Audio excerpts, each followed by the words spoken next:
నమస్తేనండి, welcome to Bharatamma వంటలు. నేను మీ భారతిని. ఈ వీడియోలో క్రిస్పీగా కరకరలాడే మసాలా వడ చేసి చూపిస్తాను. సాయంకాలం పూట స్నాక్స్గా చాలా బాగుంటాయి. ఓసారి ట్రై చేయండి ప్లీజ్ అండి. మన వీడియోలు కొత్తగా చూస్తున్నట్టయితే లైక్ చేసి సబ్స్క్రైబ్ చేసుకోండి. మన ఛానల్కి సపోర్ట్ చేయండి.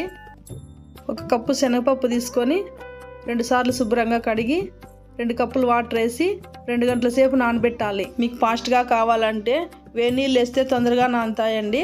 పప్పులు నానిన తర్వాత ఇలా చేత్తో గుచ్చి చూస్తే పప్పు నానినట్టండి. కొన్ని పప్పులు పక్కన తీసుకొని మిగతా పప్పులన్నీ మిక్సీలో వేసి అల్లం ముక్కలు, పచ్చిమిర్చి ముక్కలు, ఎండుమిర్చి, వెల్లుల్లి రెబ్బలు వేసి ఇలా బరకగా మిక్సీ పట్టుకోవాలి.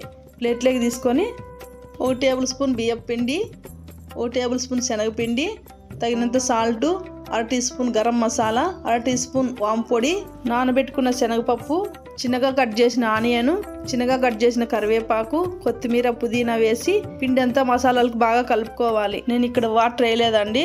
వాటర్ వేస్తే ఆయిల్ పీల్చేస్తాయి. వీలైనంత గట్టిగా పిసుకోవాలి. కొద్దిగా పిండి తీసుకొని ఇలా అరచేతిలో వీడియోలో చూపిస్తున్నట్టుగా ఇలా అరచేతిలో మందంగా కాకుండా పల్చాగా కాకుండా ఇలా వడలా చేసుకోవాలండి.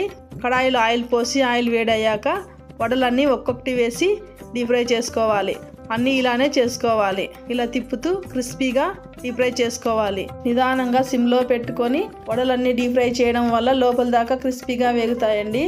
నేను ఈ వడల్లే కాంబినేషన్గా పచ్చిమిర్చి, కొత్తిమీర, అల్లం, వెల్లుల్లి, ఉప్పు, జీలకర్ర వేసి కారం చేశాను. చాలా బాగుంటుంది. మసాలా వడ క్రిస్పీగా వేగాయండి. ప్లేట్లోకి తీసుకుందాము. క్రిస్పీగా కరకరలాడే మసాలా వడ రెడీనండి. వెల్లుల్లి, పచ్చిమిర్చి, కారంతో మసాలా వడ తింటే చాలా బాగుంటుంది. ఈ మసాలా వడ మీలో ఎంతమంది తిన్నారో, మీకు ఈ మసాలా వడ ఎలా అనిపించిందో కామెంట్ చేయండి.